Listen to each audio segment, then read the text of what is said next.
Assalamualaikum warahmatullahi wabarakatuh teman-teman.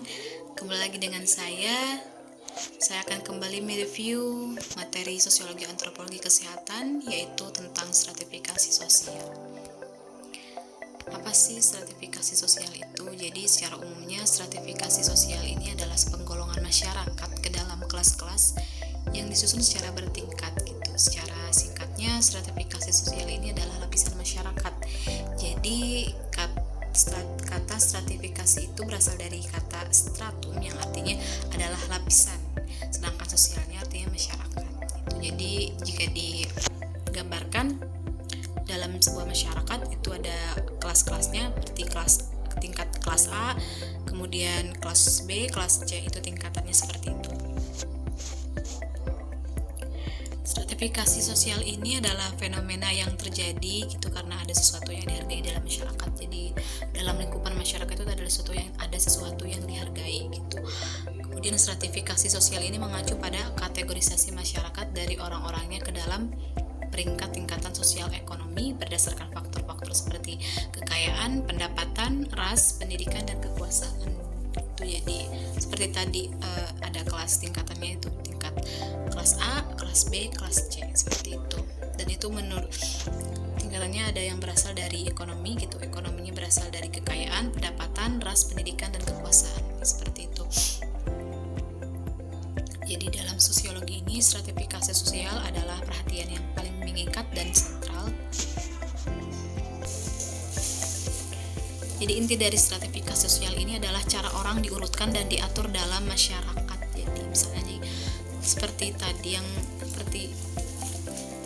yang tadi dijelaskan gitu, dan sesuai tingkatannya dan diurutkan dalam kelas tingkatan gitu. Jadi perubahan dalam studi stratifikasi sosial ini mencerminkan tren di seluruh disiplin ilmu.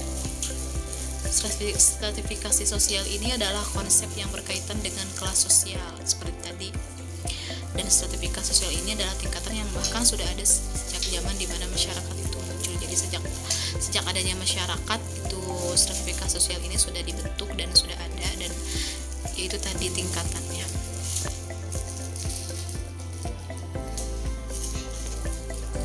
Stratifikasi sosial memiliki kriteria. Yang pertama yaitu kriteria dari kekayaan. Jadi menurut Max Weber, kekayaan itu atau properti sangat penting dalam penentuan kedudukan seseorang pada lapisan sosial masyarakat.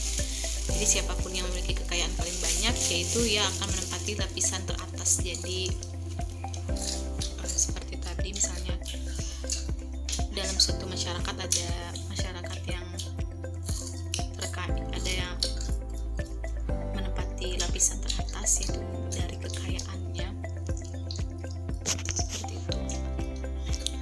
Kemudian yang kedua dari kekuasaan. Kekuasaan ini adalah kemampuan seorang untuk mengendalikan pihak lain sesuai keinginan orang yang memiliki kekuasaan. Jadi orang-orang kaya itu biasanya memiliki kekuasaan untuk menentukan banyak hal.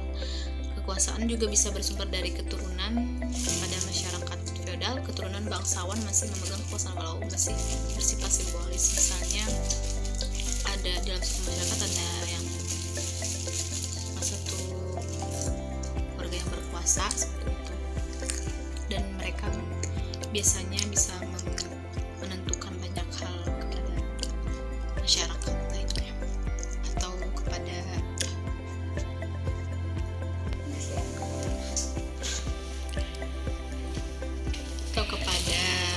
masyarakat lainnya. Yang ketiga itu dari kehormatan. Jadi ukuran semacam ini tuh biasanya hidup pada bentuk-bentuk masyarakat yang tradisional. Jadi orang-orang yang bersangkutan adalah individu yang dianggap atau pernah berjasa besar dalam masyarakat orang atau orang-orang yang paling dihormati atau yang disegani ada dalam lapisan atas tadi. Seperti tadi yang dijelaskan ya. Jadi dalam satu masyarakat itu ada yang salah satu masyarakat yang memiliki lapisan teratas, kelas atas gitu, dan yang dihormati, yang paling dihormati oleh masyarakat lainnya dan disegani, seperti itu. Kemudian yang keempat itu ilmu pengetahuan. Jadi ukuran ini biasanya dipakai oleh masyarakat yang menghargai ilmu pengetahuan, tapi Tapi ada kalanya ukuran tersebut menyebabkan akibat-akibat yang negatif. Misalnya ini kemudian menimbulkan kesalahan persepsi bahwa bukan mutu ilmu pengetahuan yang dijadikan ukuran, akan tetapi gelar pendidikan yang didapat. Jadi banyak asumsi yang berbeda gitu. Ada dua sisi dari ilmu, dilihatnya dari ilmu pengetahuan ini. Tapi namun terkadang seperti itu. Jadi persepsinya ada dua. Kemudian yang kelima yaitu dari keturunan. Jadi dalam masyarakat feodal itu tadi anggota masyarakat yang berasal dari keluarga raja atau kaum bangsawan akan menempati lapisan atas gitu. Adapun keturunan rakyat jelata berada pada lapisan bawah. Misalnya dalam suatu kerajaan yaitu keluarga kerajaan lah yang memiliki lapisan teratas gitu, dan di bawahnya itu rakyat-rakyatnya seperti itu.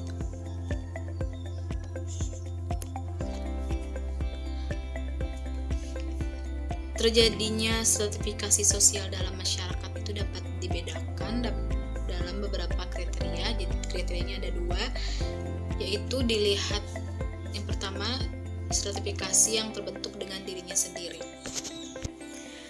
Jadi stratifikasi yang terbentuk dengan sendirinya itu stratifikasi sosial yang terbentuk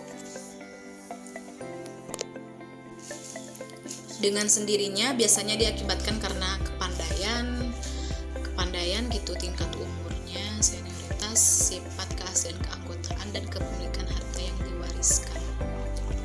Bisa jadi diakibatkan karena kepandaian seorang gitu, tingkat umurnya, kemudian juga keaslian keanggotaan yang ada di dalam satu masyarakat itu, dan kepemilikan harta yang diwariskan. Kemudian yang kedua, terjadinya karena stratifikat yang sengaja disusun.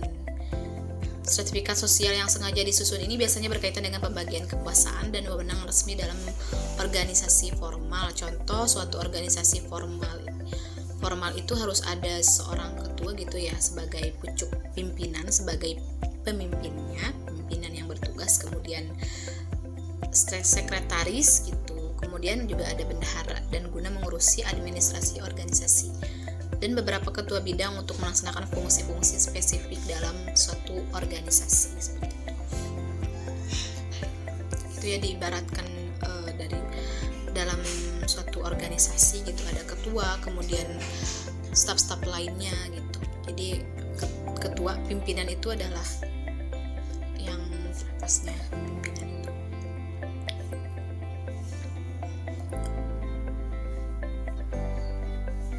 Kemudian juga stratifikasi sosial ini memiliki karakteristik. Jadi menurut Syarbaini ada 3 aspek yang menjadi karakteristik stratifikasi sosial. Yang pertama, adanya perbedaan dalam kemampuan. Jadi anggota masyarakat yang menduduki lapisan lebih tinggi tentunya memiliki kemampuan lebih besar dibanding anggota masyarakat pada lapisan di bawahnya.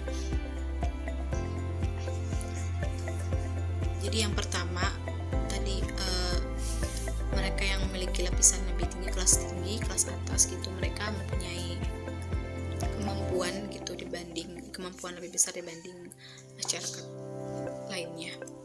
Contohnya yaitu misalnya sebuah direktur sebuah perusahaan mampu menyekolahkan anaknya hingga ke lembaga pendidikan terbaik di mancanegara. Sementara itu akibat terbatasnya gaji seorang petugas kebersihan di perusahaan yang sama, mungkin itu kesulitan membiayai pendidikan anaknya di sekolah dalam negeri. Misalnya seperti itu. Kemudian yang kedua, adanya perbedaan gaya hidup. Jadi anggota masyarakat yang menduduki lapisan lebih tinggi biasanya mengembangkan gaya hidup sebagai pembeda dengan lapisan di bawahnya. Contohnya, seorang direktur itu harus selalu berpakaian rapi dengan atribut profesornya. Jadi bisa dilihat dari perbedaan gaya hidupnya. Kemudian yang ketiga, adanya perbedaan hak dan akses. Jadi seseorang yang menduduki lapisan tinggi biasanya akan memiliki hak dan akses lebih luas terhadap beragam fasilitas atau sumber daya dibanding lapisan di bawahnya. Ya, kita misalnya gini, orang kelas atas akan lebih mudah mendapatkan akses pendidikan ke luar negeri.